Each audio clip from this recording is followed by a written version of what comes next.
Assalamualaikum warahmatullahi wabarakatuh. Saya Selomita Salma dengan NPM 21170211044. Di sini saya akan menjelaskan materi mengenai mata kuliah evolusi yang diambil berdasarkan buku Evolution 3rd Edition dengan topik pada bab Natural Selection and Random Drift in Molecular Evolution. Pada bab ini terdapat beberapa subbab dan salah satu subbab yang saya ambil yaitu mengenai teori hampir netral. Baiklah, adapun pokok bahasan yang tercantum dalam PowerPoint ini.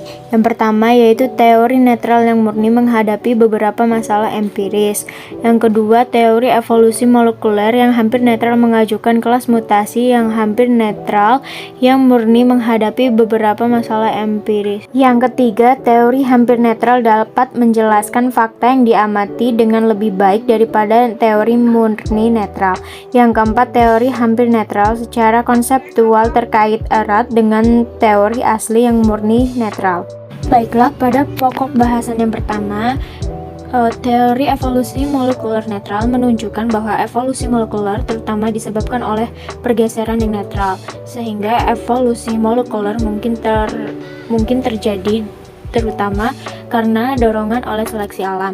Sedangkan teori evolusi molekuler yang hampir netral menunjukkan bahwa evolusi molekuler didorong oleh faktor yang secara acak. Namun ada beberapa masalah mengenai teori ini. Secara keseluruhan, teori netral yang dikemukakan oleh Kimura 1968 tampaknya bermasalah pada beberapa poin. Yang pertama, pengaruh waktu yang lebih kuat pada laju evolusi sinonim daripada tingkat evolusi. Kedua, jam molekuler yang cukup konstan. Ketiga, tingkat heterozigositas terlalu konstan antar spesies dan terlalu rendah pada spesies dengan ukuran populasi besar. Yang keempat, tingkat variasi genetik dan tingkat evolusi yang diamati tidak terkait dengan cara yang diprediksi. Berikut adalah diagram atau gambar mengenai heterozigositas yang diharapkan. Tingkat variasi genetik yang teramati atau diukur sebagai heterozigositas terlalu konstan antara spesies yang berbeda dengan ukuran populasi yang berbeda daripada yang diperkirakan oleh teori netral. Setiap titik memberikan heterozigositas yang diamati dengan sumbu Y untuk suatu spesies dengan total 77 spesies.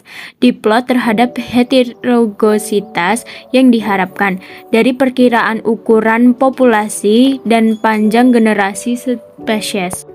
Dan dengan asumsi tingkat mutasi netral 10Y per generasi, spesies dengan ukuran populasi yang besar tampaknya memiliki variasi genetik yang terlalu sedikit relatif terhadap prediksi teori netral. Yang kedua adalah teori evolusi molekuler yang hampir netral mengajukan kelas mutasi yang hampir netral. Teori asli Kimura yang murni netral menjelaskan evolusi molekuler dengan mutasi yang benar-benar netral. Untuk mutasi yang benar-benar netral, kita dapat mengabaikan ukuran populasi. Untuk mutasi murni netral, laju evolusi sama dengan laju mutasi netral. Ukuran populasi dihilangkan dari persamaan. Ukuran populasi sulit diukur dan dapat menjadi keuntungan yang besar jika kita bisa mengabaikannya. Namun, teori yang murni netral tampaknya tidak sesuai dengan semua fakta. Teori yang hampir netral dapat menjelaskan rentang fakta yang lebih luas dengan mengembalikan ukuran populasi ke dalam teori. Teori yang hampir netral dapat menjelaskan rentang fakta yang lebih luas dengan mengembalikan ukuran populasi ke dalam teori. Ukuran populasi hanya dibatalkan untuk mutasi murni netral. Untuk mutasi yang hampir netral, daya hanyutan dan seleksi relatif bergantung pada ukuran populasi. Mutasi yang hampir netral berperilaku sebagai mutasi netral dalam populasi kecil dan nasibnya ditentukan oleh pergeseran acak. Mereka berperilaku sebagai mutasi non-netral dalam populasi besar dan nasib mereka ditentukan oleh seleksi. Untuk mengetahui alasannya, pertimbangan mutasi yang tidak menguntungkan dengan kerugian selektif yang sangat kecil. Jika murni netral, peluangnya untuk diperbaiki adalah 1/2n. Jika sedikit tidak menguntungkan, peluangnya untuk diperbaiki oleh penyimpangan acak sedikit kurang dari 1/2n. Dalam populasi kecil sekitar 100 atau lebih, mutasi memiliki peluang yang cukup tinggi atau sedikit kurang dari 1/200 untuk akhirnya diperbaiki oleh penyimpangan. Dalam populasi besar, mutasi yang sama dapat terjadi beberapa kali dan muncul dalam banyak salinan. Setiap salinan mutasi mungkin hilang secara kebetulan, tetapi ada begitu banyak salinan sehingga salah satunya mungkin bertahan dan diperbaiki melalui seleksi. Oleh karena itu, evolusi didominasi oleh penyimpangan dalam populasi kecil dan oleh seleksi dalam populasi besar. Untuk mutasi pada populasi di mana 1/2n dikali 2 lebih besar dari S. Sedangkan untuk pergeseran acak lebih penting daripada seleksi dalam menentukan nasib evolusioner mutasi itu. Oleh karena itu, mutasi yang memenuhi ketidaksetaraan dengan rumus S kurang dari 1/4n atau 4n kurang dari 1. Berperilaku netral secara efektif bahkan jika mereka memiliki koefisien seleksi bukan 0. Pertidaksamaan sering dinyatakan dalam bentuk perkiraan S kurang dari 1/n atau ns kurang dari 1. Mutasi yang memenuhi pertidaksamaan 4ns kurang dari 1 adalah mutasi yang hampir netral. Kelas mutasi yang hampir netral mencakup mutasi murni netral atau S sama dengan 0 bersama dengan mutasi yang memiliki koefisien seleksi bukan 0 yang kecil. Menurut teori netral asli Kimura, sebagian besar evolusi molekuler terjadi ketika satu mutasi murni netral diganti dengan yang lain.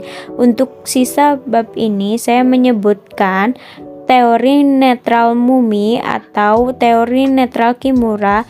Ini harus dibedakan dari teori yang hampir netral, yang menurutnya sebagian besar evolusi molekuler terjadi ketika satu mutasi yang hampir netral diganti dengan yang lain.